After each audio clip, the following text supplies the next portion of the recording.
Hi, Dr. Marraccini. I'm your professional fitness coach, Roy Jeffery. And we are MenoStrong.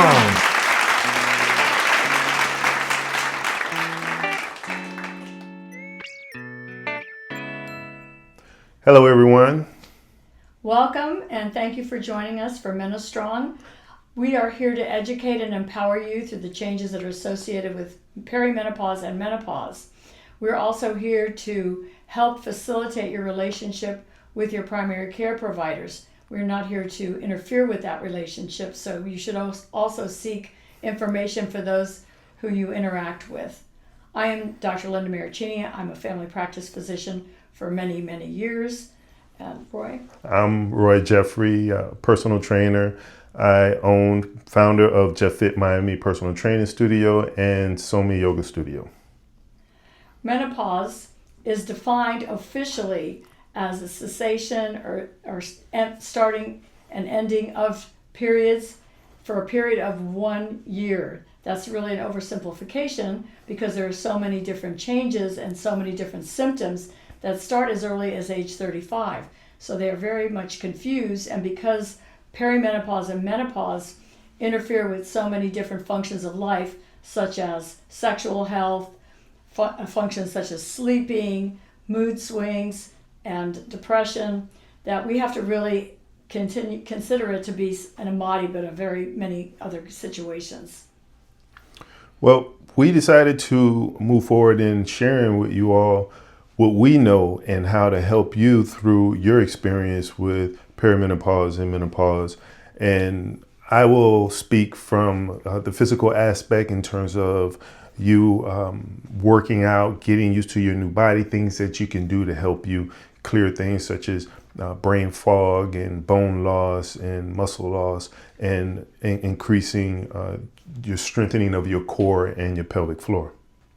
It's not just about hormones or giving you hormones, but understanding the relationship with this and sleep, other things that we can improve upon. And we don't have to improve upon them with giving artificial hormones, but we want to stimulate your own natural hormones by proper diet and exercise and understanding how your body works. The understanding is also that there's not just estrogen and progesterone, but they've been focused on so much, but you have many other hormones present. You also have to make sure that something is not being overlooked, such as thyroid hormone or other things metabolically, and make sure that is being evaluated before we start saying everything is menopause, and vice versa, saying everything is depression or thyroid when in fact there are menopausal symptoms. So that kind of evaluation needs to be undertaken.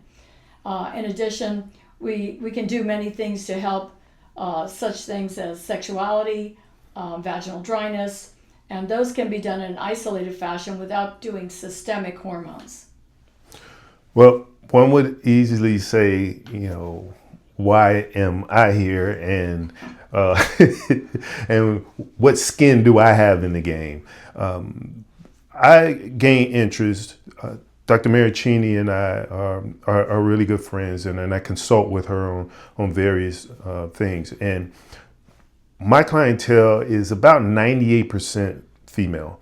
And with that, I learn a lot about women, about female gender, when they come to me for training and they are having these symptoms. And for a while, I just couldn't understand, and I couldn't give them the reason why they were feeling that way. Of course, that was outside of my profession, and I couldn't give them a solution for that. And so the first thing I did was reached out to Dr. Marraccini, and she started equipping me on what is going on and what I need to know in terms to help my female clients. The other thing is that there needs to be an understanding that when patients seek help from the healthcare providers, not all of them are on the same page about what they're going to recommend. So depending on what the individual patient wants, they need to find a healthcare provider that's on the same page as they are. Now, for example, with systemic hormones are not indicated for everybody. They're not indicated for people who've had breast cancer, liver disease, who smoke, who had a history of blood clots. But there are other things we can do to manipulate the situation. There's also the issue we can talk about later of what's called bioidentical hormones. Those are hormones that are usually prescribed through a compounding pharmacy. Patients will also get things over the counter that mimic hormones that are plant-based derivatives of hormones. And you have to be careful with that because they will also stimulate estrogen, and you're not getting a balance of the estrogen progesterone. So you got to think about all of that. Interestingly, estrogen, progesterone, testosterone are present in men as well, so you have to talk about that relationship. Progesterone, for example, very important for brain function. If you go to the Ryder Trauma Center with brain trauma, you will get progesterone infused to your brain in order to get brain function back. Men have progesterone as well. So these hormones are present in different amounts in the different sexes. But they're all, it's a systemic set of hormones. People think that the vagina and the uterus are the only place where you have the hormones. That's not true. And many, in the past and even now, many gynecologists will only give estrogen. They think that's the only thing you need if you, for example, had your uterus taken out. But the progesterone is systemic. So you need to have an understanding of the systemic influence of these hormones.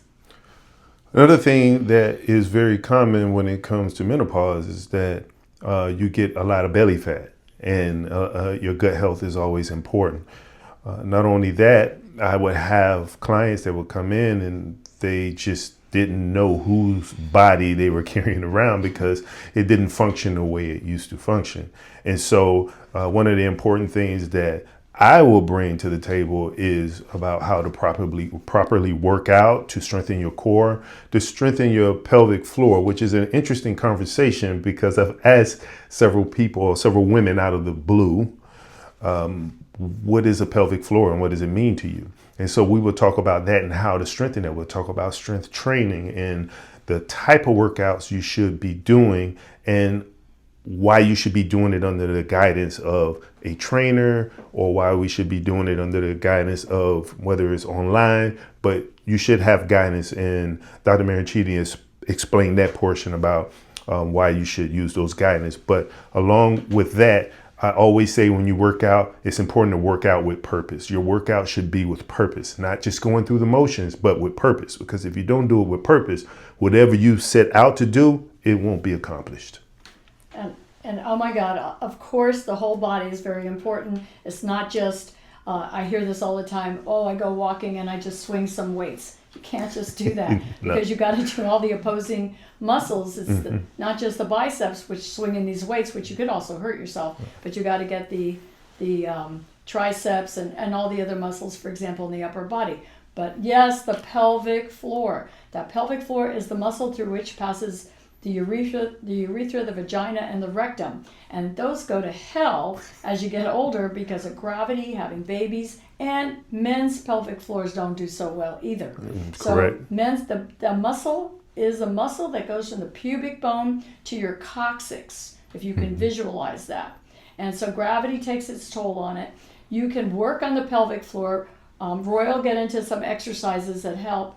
There are exercises online. There's, of course, the simplistic, everybody's heard about Kegels, which is you squeeze your butt muscles and relax. Squeeze your butt muscles and relax. But it's much more involved than that. Absolutely. There are also pelvic floor therapy programs that really work well. But you can do a number of exercises. So we're not saying that you have to do all this fancy stuff, but you really can't be exercising without doing pelvic floor. And Roy will get into that. But, you start getting things like urinary incontinence, you get fecal incontinence, Wow. But as you get older, passing a lot of gas without meaning to. So these are all part and parcel of what happens as you get older. And it's about prevention. And so with that said, we want you to know that we have a lot in store for you with the MenoStrong program and method. We will eventually have handouts. We'll have guests whenever that time comes. And sometimes you'll just have Dr. Linda and sometimes you'll have just me. But we are here for you to build a community. We're here to help you to live in your current body as opposed to trying to live in your older or your younger body, we should say. So. And importantly, it would be important to include your support system. Absolutely. It's your partner. And it'd be important for your partner to understand what you're going through. And this is, in other types of cultures, getting older is revered. The women are considered to be shamans. They're considered important for their wisdom. Mm-hmm. So it hasn't been thought of so much as that. When you're past your childbearing age, your eggs are shot. You're not valuable anymore. But women, and men, as they get older, they're still embedded in careers, and it's important to feel as good as you can while you're trying to continue to be productive. So we both want to help you to continue to feel as good as you want to be as you go through this journey. Dr. Linda, I want to add something, and this is off the cuff, but it goes along with what you're saying, how communication is very important when you talk about adding the conversation with your partner, because some people don't feel comfortable with having that conversation with their partner. And if that is the case, maybe this is a podcast that you can also allow them to listen to as well. And that may open up that conversation, because sometimes there are things, from what I know, that women do not feel comfortable with discussing with men. And maybe it's because they feel like we don't understand, or maybe we're undermined it. But we want to be able to open this forum for them to share with their partner, and to be able to communicate what's going on with them, so they can work together, or they can understand. And after all, we are a team, correct? Correct. And I think that, of course, there's a big barrier has to do with the sexuality. And I see men and women, and the women don't want to have sex; they'd rather have a pair of shoes. That'd be good foreplay for them. The men say, well, I still get erections, or I'm interested in her, and maybe they're not expressing it, or they don't express that they still find her sexy, or she appeals to them, mm-hmm. and they're not meeting somewhere in the middle, or the woman finds, and this could be with female relationships too, especially if there's a discrepancy in age, but intercourse or sexual relations are uncomfortable. And there's ways to make that, to overcome that barrier. There really is. And it really is important to explore all the options, all the tools. We have a lot of tools available. Mm-hmm. So there's vaginal estrogen, which almost anybody can use. Even breast cancer patients are actually not restricted from vaginal estrogen, because mm-hmm. the vaginal estrogen, which helps the collagen, elasticity of the vagina, does not really go out of the vagina, so therefore it doesn't help you systemically. But there's so many other products that will help the collagen of the vagina. And then there's good old coconut oil as a lubricant. So there's many other things that can be employed to help sexuality, and we can get into that in more detail. Absolutely. So anything that we can help you with, you can also put it in the comments. And yes. Any specific interests that you have that you want us to touch on more, we can. We can't get into specific prescriptions, of course, but generalities we'd be happy to address. Yes, put your comments, your questions, whatever it is, because there's someone that can resonate with you're going through, and it could help them if we can get around to it and speak on it, or speak about it. And that helps us, help you all. And it helps me, because more than certain, it's something I've never heard of, definitely haven't experienced, but it helps me, it educates me as to what's going on, so that I can help others. So please, by all means, leave a comment, leave questions, and we promise we'll respond to them. And we plan to get into some more specifics. Mm-hmm. And I can tell you another very common concern is going to be hair loss. Yes. Happy to address that. Okay. And I think something that is very important is to know who's the captain of your ship. So I get in a situation a lot of times that I take care of course, a lot of female patients. I may not always be the gynecologist. And then I find that, for example, I bring up hormones, but I don't know who's going to be prescribing those hormones. So they have the patient has a gynecologist, but the gynecologist won't prescribe the hormones. So we get into a little battle of territory. And if I'm clear on what the patient wants me to do, then I know how to proceed. And so I honestly, most of the time, don't mind getting into a turf battle with another doctor. So very important. It does put a patient sometimes in the middle, but it's very important you express to your doctor what you want. And you're in power. You're in the position of power. You're in control of your body. Absolutely. So don't be afraid to say to your doctor, look, I really do want to consider this, and I want you to take care of this for me, or I'm uncomfortable with this situation. I don't mind in my situation taking over for patients, but I'm not always clear they want me to. So for me, it would have to be defined for me, because I don't step on toes unless a patient tells me for sure that they want that to be done.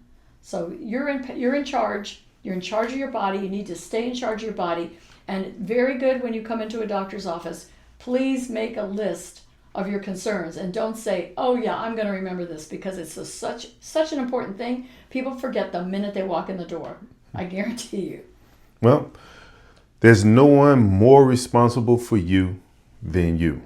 And so we have left the door open for you to ask your questions and for you to add your comments. And we really expect to hear from you, because some of you that are listening or that are watching, we know you.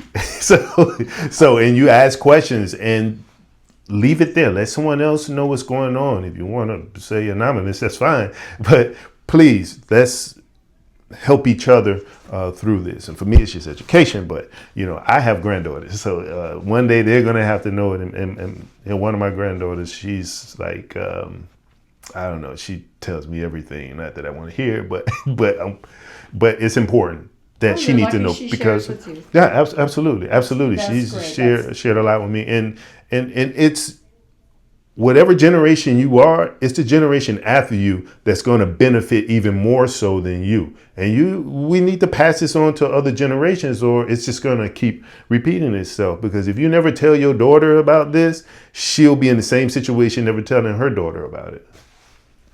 Thank you for listening. Absolutely. We're here for you.